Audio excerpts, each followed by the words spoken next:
네, 여러분들 안녕하세요. 아름다운 강의 아산 배방중학교 국어교사 김하림입니다. 여러분들 반갑습니다. 와! 자, 우리가 지난 시간에는 무엇에 대해서 배웠었죠? 네, 지난 시간에는 엄마 걱정이라는 시의 내용에 대해서 우리가 배웠고, 그리고 시적 화자가 무엇인지에 대해서 배웠었죠? 자, 우리가 이번 시간에는 지난 시간에 이어서 이제 우리가 이 핵심 톡톡을 통해서 엄마 걱정이라는 시에 대해서 다시 한번 정리를 한 후에 교과서에 나와 있는 학습 활동 내용을 한번 풀어보도록 하겠습니다. 자, 우리 함께 갈까요? 자, 우리가 이제 본격적으로 엄마 걱정이라는 우리가 지난 시간에 배웠던 시를 이제 작품 개관을 통해서 한번 정리해 보도록 하겠습니다. 자, 갈래는 뭐냐면은 현대에 지어진 현대시고요. 자유시, 이게 무슨 뜻이냐면은 자유로운 율조. 형식이 뭔가 운율이 자유로운 시가 자유시입니다. 운율이 자유로운 시. 그리고 서정시가 뭐냐면 정서가 중심이 되는 시를 서정시라고 합니다. 자, 제재는 뭐냐 하면은 제재, 이게 뭐냐면 소재입니다. 중심이 되는 소재예요. 이거는 유년 시절의 기억, 1년에 나와 있는 유년 시절의 외롭고 쓸쓸한 기억이 이 시에서의 중심적인 소재였죠. 자, 주제는 뭐냐 하면은 유년 시절을 떠올리면서 느끼는 슬픔이라는 주제를 잡아볼 수 있었습니다. 자, 이제 표현상의 특징 3가지 한번 보도록 하겠습니다. 1번, 화자가 자신의 과거를 회상하고 있습니다. 그쵸? 자, 그래서 지금 시상 전개 방식에서 1년에서는 옛날 어린 시절의 나의 엄마를 혼자 기다렸던 외로운 어린 시절을 회상을 하고 2연에서는 지금도 아직도 어른이 돼서도 이 어린 시절을 떠올리면 슬프다. 현재로 돌아왔었죠? 과거에서 현재로 돌아오는 시상 전개 방식을 알 수 있었습니다. 자, 그럼 이제 2번. 다양한 비유를 활용을 했었어요. 자, 우리 한번 복습해 볼까요? 자, 비유는 어떤 생각이나 대상, 원래 나타내려던 원관념을 어떤 다른 대상, 보조관념에 빗대는 것을 비유라고 했었어요. 그래서 사과 같은 내 얼굴. 자, 원관념, 원래 나타내려고 했던 것은 내 얼굴.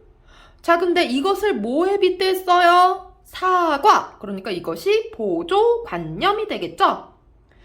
자, 그래서 이 비유에서는 지금 뭐가 쓰였었냐면은 지금 해는 쉬든지 오래. 해, 무생물인데 시들다. 생물에 빗댔어요. 시들다. 이거는 주로 나무가 시들다. 열무가 시들다. 야채가 시들다. 이런 시들다. 생물이죠. 그렇기 때문에 활유법입니다. 자, 그리고 이거는 비유의 일종입니다. 자, 그리고 찬밥처럼 이거는 나의 처지를 원관념을 뭐에 빗댔어요? 찬밥에 빗댔어요. 근데 처럼 뭐뭐 듯이 뭐뭐 같이 뭐뭐처럼 이런 것들을 통해서 직접적으로 비유한 직유법을 썼어요. 자, 배춧잎 같은 발소리. 자, 발소리, 원관념을 배춧잎 같다. 근데 같은을 써서 직접적으로 비유했다. 직유법이 쓰였었죠.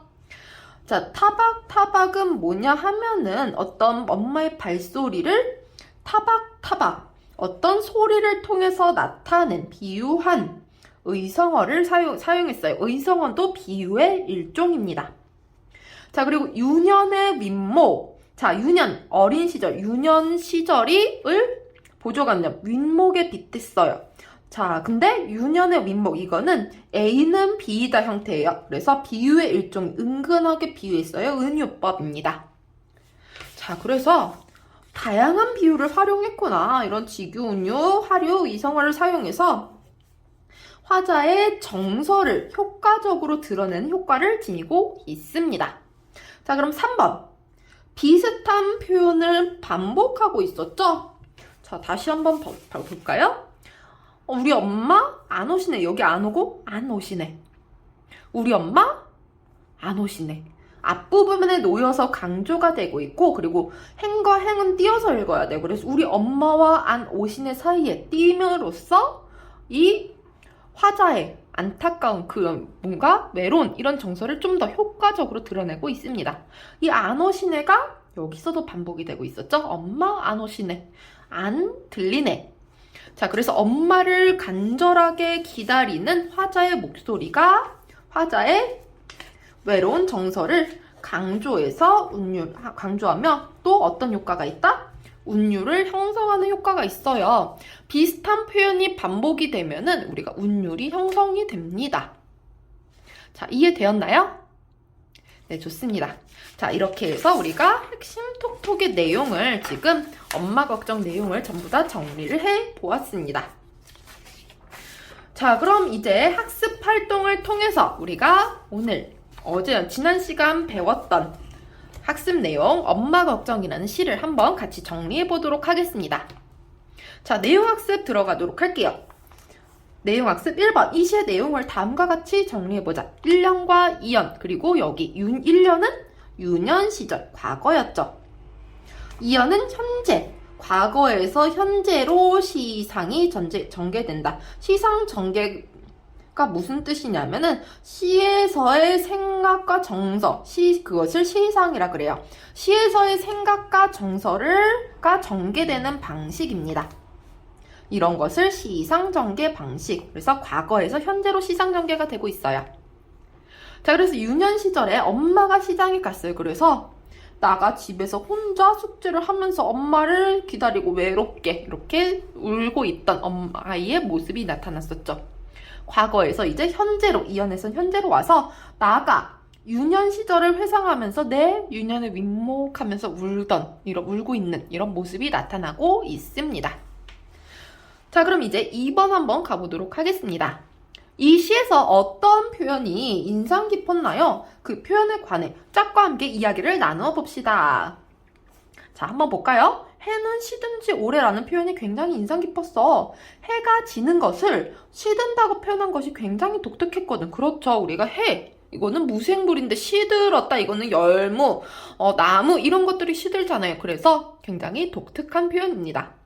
그래서 시든 열무와 열무를 파느라고 지친 엄마의 모습이 상상돼서 자, 여기 선생님은 밑줄을 치겠습니다. 시든 열무와 엄마의 모습이 상상된다. 마음이 아팠다. 이렇게 감상을 했네요. 자, 그럼 예시 답안 한번 보도록 하겠습니다. 배춧잎 같은 발소리. 자, 엄마의 발소리가 뭐다? 배춧잎 같다. 그래서 지치고 고된 엄마의 모습이 떠올랐다. 그쵸? 그래서 엄마의 무거운 발소리를 배춧잎 같다. 이렇게 나타냈었죠. 그런 엄마를 걱정하는 나의 마음 또한 느껴져. 이렇게 정리가 되었고, 자, 두 번째. 찬밥처럼 밤에 담겨. 이거는 나의 지금 현재 모습, 과거에 방에서 혼자 훌쩍거리는 모습. 이것을 찬밥과 같이 비유했어요. 어려운 가정형편 때문에 아무도 돌봐줄 수가 없어서 빈 방에 덩그러니 있는 나의 모습을 찬밥에 빗댔어요. 그래서 자신의 처지가 너무 외롭고 서글펐을 것 같아. 이렇게 이해할 수 있습니다. 자, 그리고 다음. 금간 창틈으로 고요히 빗소리. 이런 표현이 인상적이었어. 고요하게 들리는 빗소리 때문에 오히려 나의 외로움이 좀 더 커졌을 것 같아. 이렇게 정리를 해볼 수 있었습니다. 자, 그럼 이제 19쪽으로 와서 목표학습 1번 들어가도록 하겠습니다. 자, 전부 다 목표학습 보았나요? 좋습니다. 자, 1번 화자에 주목해서 이 시를 감상해 봅시다. 자, 1번 이 시의 화자는 누구인가요? 화자 누구였지? 안 보고? 네, 나였어요. 나는 누구예요? 자, 현재는 지금도 내 눈시울을 뜨겁게 하는데 윤년의 윗목. 지금도 자, 성인이 된 나가 화자예요. 자, 성인이 된 나가 1년에서는 어린 시절을 회상을 하고 있었죠. 자, 그럼 2번. 다음 식구를 통해서 알 수 있는 화자의 정서를 말해봅시다. 자, 볼까요? 아무리 천천히 숙제를 해도 뭐예요? 굉장히 외롭고 심심한 거죠? 그래서 할 게 없어서 천천히 기다리면서 엄마를 기다리는 아이의 외로움을 느낄 수 있었습니다. 그리고 어둡고 무서움이죠? 이거는 외로움. 무서워니까 무섬. 빈방에 홀쩍 엎드려 훌쩍거리던 이거 슬픔. 이렇게 정리할 수 있을 것 같습니다. 자, 그럼 이제 3번. 다음을 참고하여 화자가 내 유년의 윗목이라고 표현한 까닭이 무엇일지 이야기를 해봅시다. 자, 윗목 우리가 사전적 정의 한번 봤었죠? 다시 한번 읽어보세요. 그래서 굉장히 차가운, 온돌방에서 차가운 쪽입니다. 자, 그래서 이거는 은유법이라고 했는데 내 유년을 윗목, 차가운 곳으로 표현을 했어요. 예시답 한번 볼까요? 윗목은 서늘한 느낌을 주는 단어여 굉장히 차가운 느낌이죠. 그래서 화자는 유년 시절 늦게까지 돌아오지 않는 엄마를 홀로 기다리며 무서움과 슬픔에서 눈물을 흘렸어요. 화자에게는 이러한 유년 시절이, 자, 우리가 강조하기 위해서 형광펜 들겠습니다. 이러한 유년 시절이 차갑고 시리게 느껴지기 때문에 내 유년의 윗목이라고 표현하였을 것이다. 이렇게 정리할 수 있었습니다. 자, 정리가 되었나요? 자, 그래서 시에서 보면은 다시 한번 볼까요? 자, 우리가 이 시에서 화자가 정서를 드러내기 위해서 다양한 감각적인 심상을 활용을 했어요. 함께 보도록 할게요. 자, 여기에서 찬. 이거 무슨 심상일까요? 심상은 언어를 통해서 나타나는 감각. 자, 그래서 인간의 감각에는 뭐가 있어요? 시각, 청각, 촉각, 미각, 후각. 자, 그럼 찬. 여기서 찬은 뭐예요? 차갑다. 촉각이죠. 자, 그래서 차갑다.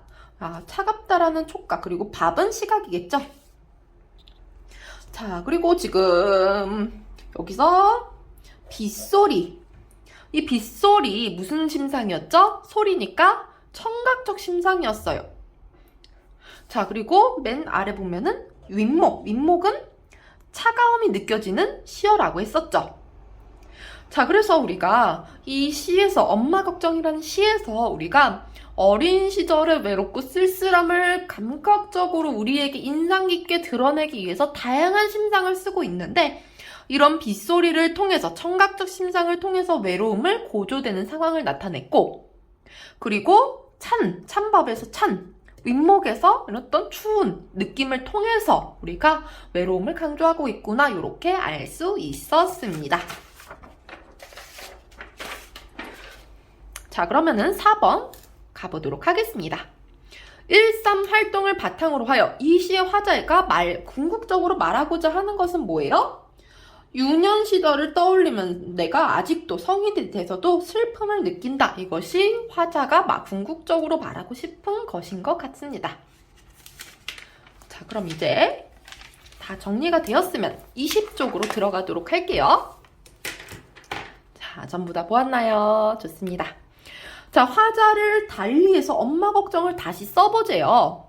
자, 이 시에서 엄마 걱정이라는 시에서 화자는 성인이 되어서 어린 시절을 회상하는 그런 나였죠. 자, 근데 이 엄마 걱정에 등장하는 다른 인물이나 다른 사물을 화자로 정할 수도 있을 것 같아요. 예를 들어서 지금 엄마의 목소리로 지금 이 시를 나타낼 수도 있고, 엄마를 바라보는 열무를 통해서, 그리고 아이를 바라보는 사물, 비를 통해서 이렇게 시를 다양하게 전달할 수 있겠죠?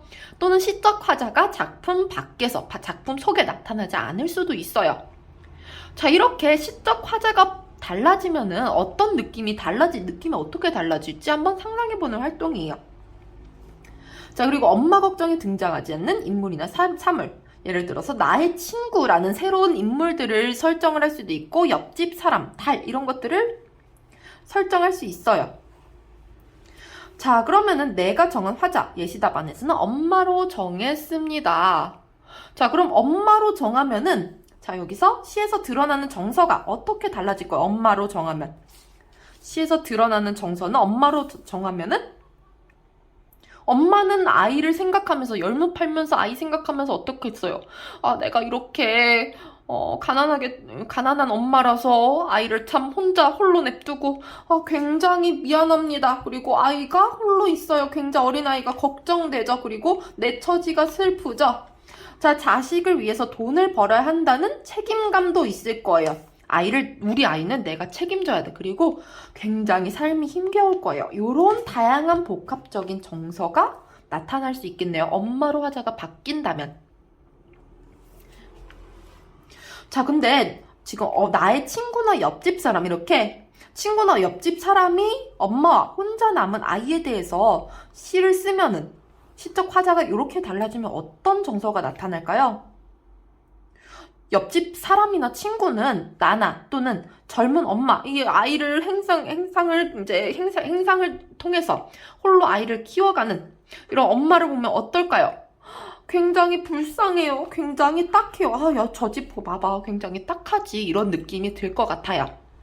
자, 그러면은 어린아이가 어떤 느낌이나 분위기로 달라질까요? 원래의 엄마 걱정보다. 원래의 엄마 걱정은 어린아이가 화자 나를 통해서 어린아이가 느끼는 외로움을 잘 표현했었죠.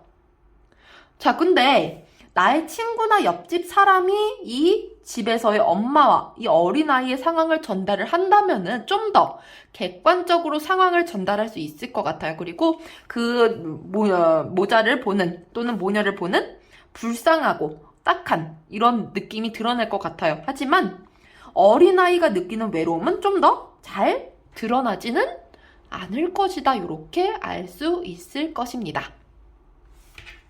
자, 그럼 이제 2번 화자를 중심으로 해서 시를 구상해 봅시다. 자, 그럼 엄마로 시를 바꾼다면은 이제 어떻게 시를 구상할지 한번 보도록 하겠습니다. 화자는 무엇을 하고 있나요? 엄마 하면 화자는 어떻게 변해요? 아이를 혼자 집에서 두고 시장에서 열무를 팔러 갔던 옛날 기억을 떠올리는 회상하는 상황을 나타낼 수 있겠죠? 자, 화자는 엄마고요. 화자의 마음은 어떤가요? 어떤 느낌이었다? 미안해요. 빨리 돌아갈 수 없어서. 그리고 슬퍼요. 그리고 아까 얘기했듯이 걱정돼요. 엄마, 그래도 우리 아이는 내가 책임져야 돼. 책임감도 있고.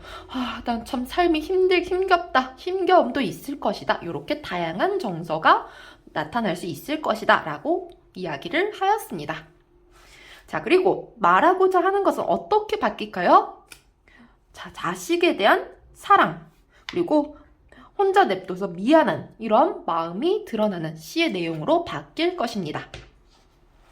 자, 그럼 3번 가도록 하겠습니다. 1과 2 활동을 바탕으로 해서 시를 새롭게 써봅시다. 자, 이거는 우리가 여러분들이 다양하게 시를 쓰면 좋겠지만, 자, 우리 지금 동영상 강의에서는 우리가 이렇게 예시 답안을 통해서 한번 간접 체험해 보도록 할게요. 자, 그럼 본래의 시 엄마 걱정과 지금 시적 화자를 엄마로 설정한 제목이 뭐예요? 아이 생각이라고 바뀌었네요.